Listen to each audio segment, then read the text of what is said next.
भगवान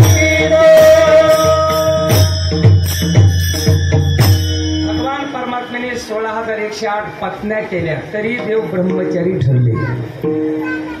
तुम्ही आम्ही एकच पत्नी केली तरी सुद्धा तुम्ही आम्ही ब्रह्मचारी ठरण्याची शक्यता कमी. का? तुम्ही आम्ही कर्म करतो, देव बी कर्म करतो.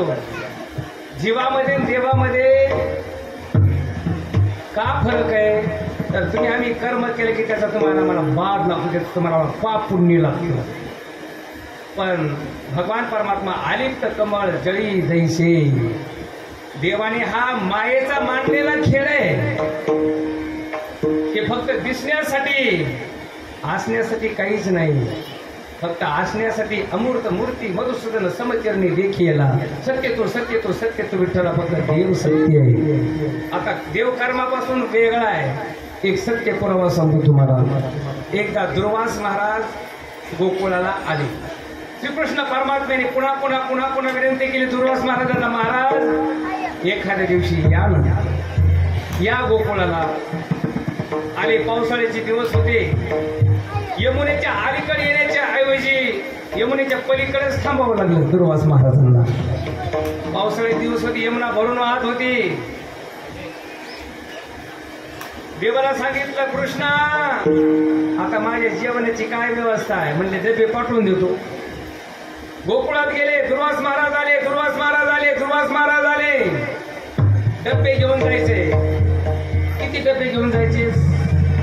60,000 खंड्या धान्य लागायचे त्यांना. मग 4-2 डब्याने काय होईल? पण महाराजाला प्रसाद आपल्या प्रत्येक घरोघरीचा जावा म्हणून प्रत्येकाने डबा तयार केला. आले यमुनेच्या काठावर. यमुना भरून वाहत होती. पलीकडे जायचं कसं? जाता येत नाही. कृष्णा डबे घेऊन जायला सांगितलंस पण पलीकडे जायचं कसं? देव म्हणजे माझा निरोप सांगा.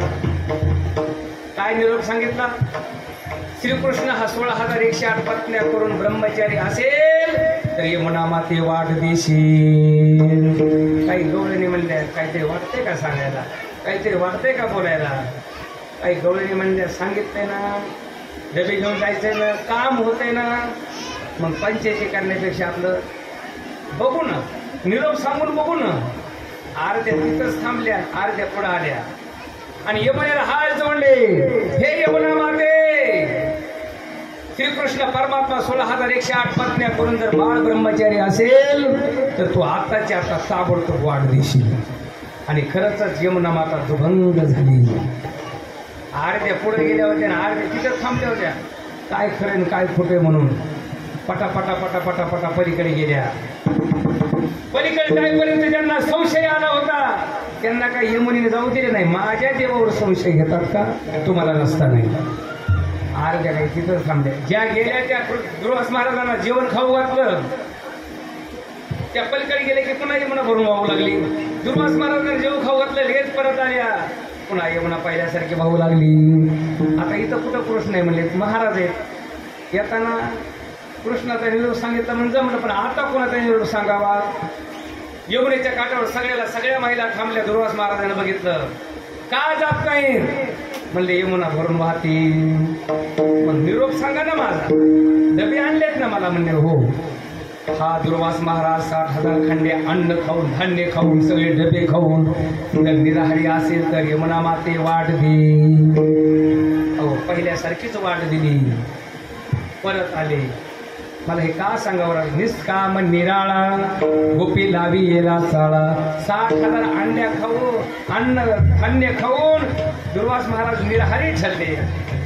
आणि श्रीकृष्ण परमात्मा 16,108 पत्न्याकडून बाळ ब्रह्मचारी ठरले. म्हणून देव निष्काम निराळा गोपी लावी येला चाळा. किती चाळा लावला? काय एकदा राधेला जो गर्व झाला. राधा म्हणले एवढ्या गवळणी आणि एवढ्या गवळणीमधून देव मी जाईल तिथं माझ्या मागच येतो. देव प्रत्येकाचा अंतःकरण ओळखतो. राधेच्या मनामध्ये आल्याबरोबर राधा देवाला म्हणते, देवा मी जाईल तिकडे येतो, तुला माझ्याशिवाय करमत नाही. देव म्हणले नाही करमत. आणि थोडं पुढे जाऊ दिलं. राधेचा गर्व पाहून भगवान परमात्मा गुप्त झाले. माग बघू लागले. आता देवच नाही. जोपर्यंत माणूस आहे तोपर्यंत माणसाची किंमत कळत नाही.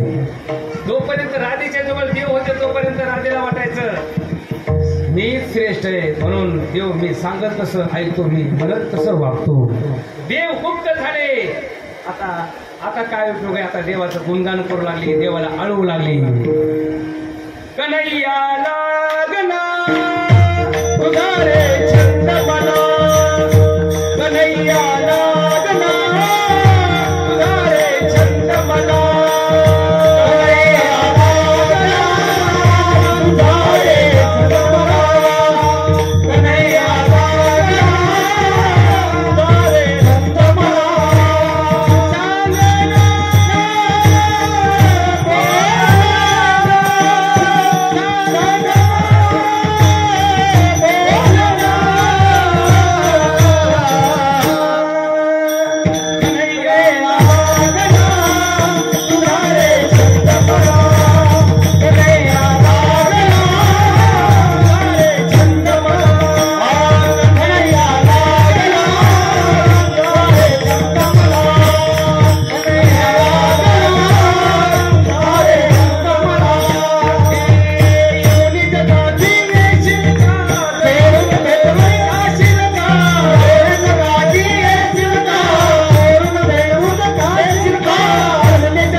मला हे का सांगावं लागलं. निष्काम निराळा गोपी लावेला चाळा. गोपिकांना वेड्या लावलं, चाळा याचा अर्थ गोपिकांना वेड्या लावलं. आणि असा भगवान परमात्मा, भक्ताच्या अंकित राहणारा भगवान परमात्मा, भक्त म्हणेल तसा ऐकतो, वागतो आणि भक्तासाठी नावा रूपाला येतो. शेवटचं चरण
ऐसा भक्ताचा अंकित लाभी तैशी लाभी त्रिश्राम निराळा गोपी लाभी चाळा तुका म्हणे आले रूपा व्यक्त चांगले नॉर्मल.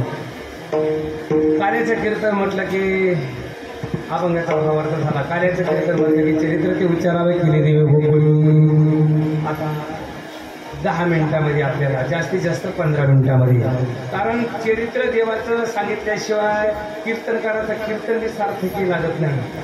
आणि 7 दिवस आपण शिव महापुराण कथा ऐकली. श्रीकृष्ण परमात्म्याचं चरित्र ऐकल्याशिवाय आपण 7 दिवस केलेलं पुण्य आपल्या पदरामध्ये पडत नाही. याचा आधार आहे काल्याच्या कीर्तनाला कधीपासून सुरुवात झाली. व्यास महाराजांची जावाई जाबाई नावाची ऋषी ब्रह्मविद्येला देवीला प्रसन्न करण्यासाठी तपश्चर्या करत होते. सर्व मंगल मांगल्ये शिवे सर्वार्थ साधिके शरण्ये त्र्यंबके गौरी नारायणी नमस्तुते या देवी सर्वभूतेषु शक्तिरूपेण संस्थितः नमस्तस्यै नमस्तस्यै नमस्तस्यै नमो नमः. देवीची प्रतिज्ञा करतात जाबाई नावाची ऋषी, पण ती देवी बी ध्यान करत होती.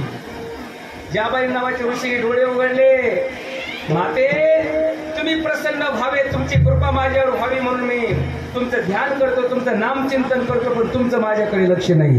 म्हणले माझं श्रीकृष्ण परमात्म्याचं चरित्र ऐकायला मिळावं म्हणून माझं लक्ष तिकडे. जाबाई नावाचे ऋषी म्हणजे मग देवी जर श्रीकृष्ण परमात्म्याचं चरित्र ऐकण्यासाठी तपश्चर्या करते तर मग मी का करू नये. श्रीकृष्ण परमात्म्याचं लिखाण सगळं वाचू लागले ते. आणि पहिलं श्रीकृष्ण चरित्र व्यास महाराजांच्या नंतर जावाईनेच वाचलं, जावाईनेच चरित्र केलं जाबाई नावाच्या ऋषीने. आणि नंतर वाळवंटामध्ये पंढरपूरला पांडुरंगाच्या समोर नामदेव कीर्तन करी पुढे देवनाथ पांडुरंग, नामदेव कीर्तन करी पुढे देवनाथ पांडुरंग.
कीर्तनी भरला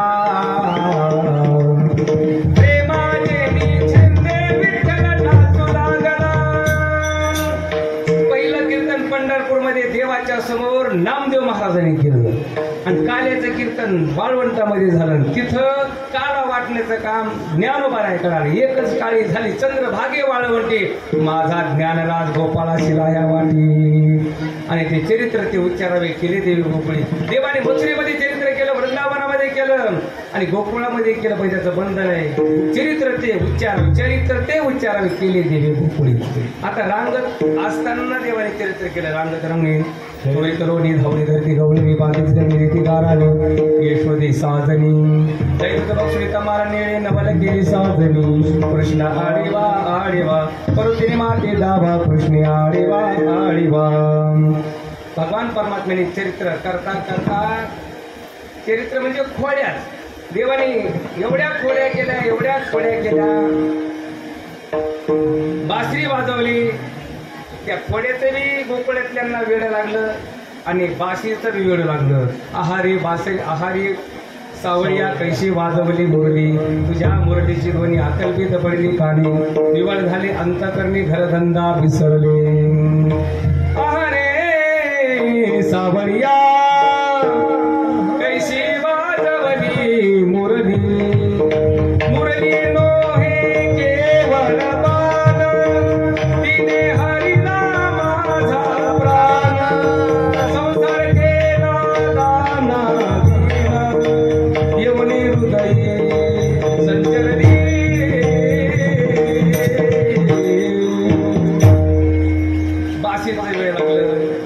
खोड्याचं सुद्धा वेळ लागलं आणि देवाच्या खोड्या पाहून काही गवळण काही गवळी दुसऱ्या गावाला निघाले, दुसऱ्या गावाला.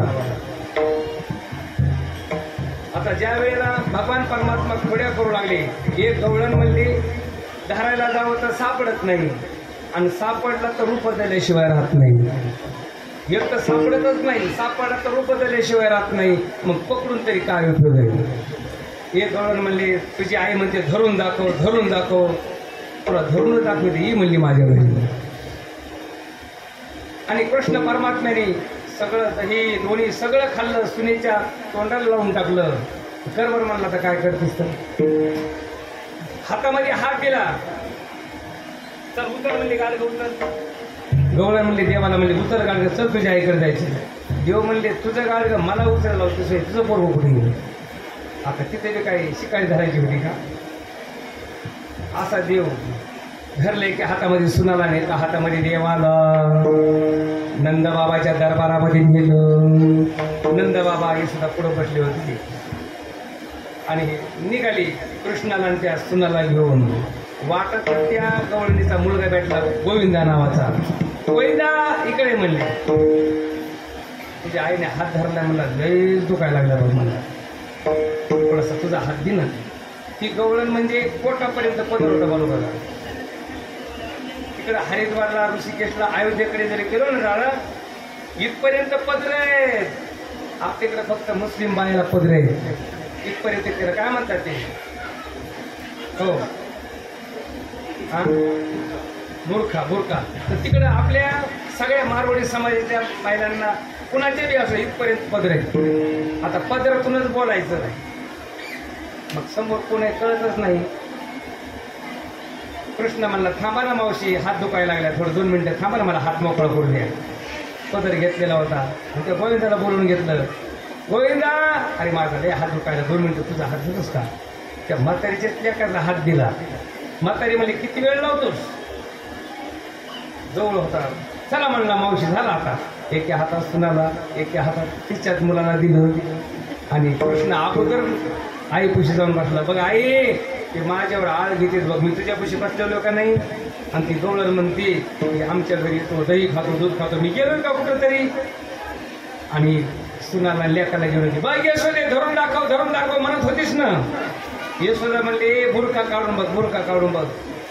कोण आहे ते, माझा कृष्ण तर माझ्याजवळच आहे. बुरका काढून बघितला तर तिचा सुनन, तिचाच लेक.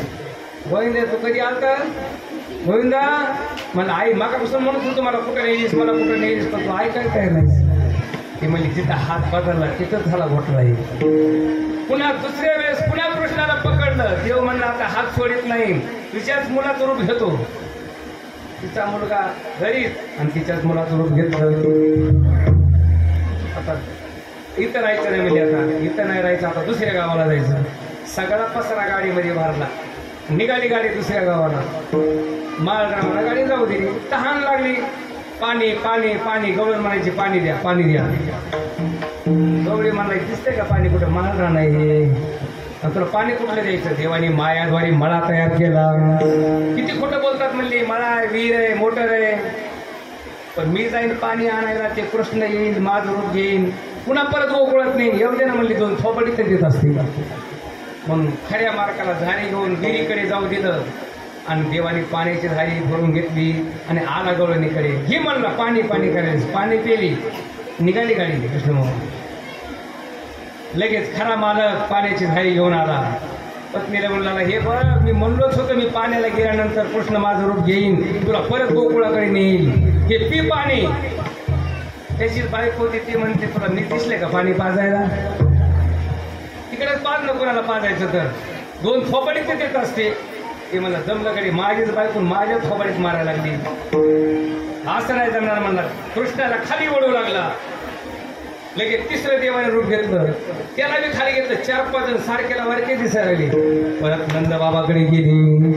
नंदबाबाला त्या बाळकडे सांगितलं माझी पत्नी तुमच्या मुलाच्या खोड्यामुळे दुसऱ्या गावाला चाललो होतो, पण माझे रूप घेतले म्हणलं तुमच्या कृष्णाने आणि माझी बायको म्हणायला लागला. सांगा बरं खरं. नंदबाबाच्या लक्षात आलं 25 फूट लांबीचा खड्डा आणि 25 फूट रुंदीचा खड्डा खोल होता. नंद बाबा म्हणले चला एका रांगेमध्ये उभा राहा. 1 2 साडेमाडे 3 म्हणलं की अलीकडून पलीकडे उडी मारायची. ज्याची पलीकडे उडी जाईल त्याची बायको. आता खरा मालक होता, त्याची काही उडी जात नव्हती. ते खाली बसला, डोक्याला हात लावून. देवानी पटापटा उड्या मारल्या, डोक्याला हात लावला, गेली म्हणला बायको, गेली. नंदाबाबाने ओळखलं, म्हणजे खास खरा बाईचा पती. जा म्हणले, देव म्हणले तसं नाही, जाशील का दुसऱ्या गावाला? मला नाही जा, चल हो माघारी म्हणून. अशा अनेक खोड्या केल्या. गाराने यशोदा मातेकडे आला. यशोदा माताला म्हणले, तुला आता गावात ठेवायच्या लायकीचा तो राहिला नाही. झुल्या जाई राणा सवे घेऊन गोधना.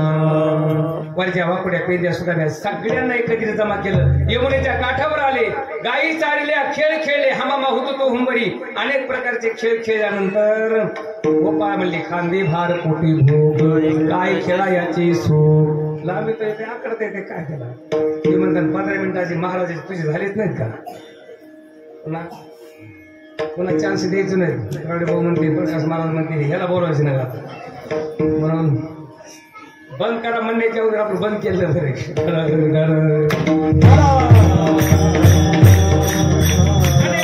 खेळ खेळले शिदोरी आणायला सांगितल्या देवाने. एक गोपाळ म्हणला, देवा माझ्या घरी कुणीच नाही. तो का म्हणे, हरी माझे कोणी नाही घरी. शिदोऱ्या अध्यात्माचा भाग आहे. पुरण पोळ्या भाकरी बाजरी जेवायच्या भाकरी ह्याला जे आपण शिदोरी म्हणतो, पण देवाने ही लौकिक शिदोरी सांगितली नाही. अनेक जन्म घेत घेत मनुष्य देहाला आलो. आपल्या सोबतच 5 गोष्टी, आयुष्य, कर्म, वित्त, विद्या आणि निधनमेव जय. याच्यातलं कर्मरूपी शिदोरी, मागच्या जन्मातलं जे आपलं कर्म आहे का, ते देवाला पुसून टाकायचं होतं. म्हणून कर्मरूपी शिदोऱ्या आणायला सांगितल्या. आणि देवाने सर्वांच्या शिदोऱ्या एकत्रित केल्या आणि कर्मापासून सगळ्यांना मुक्त केलं. त्याचं वर्णन श्रीमद भागवत महापुराणामध्ये त्या श्लोकात केले.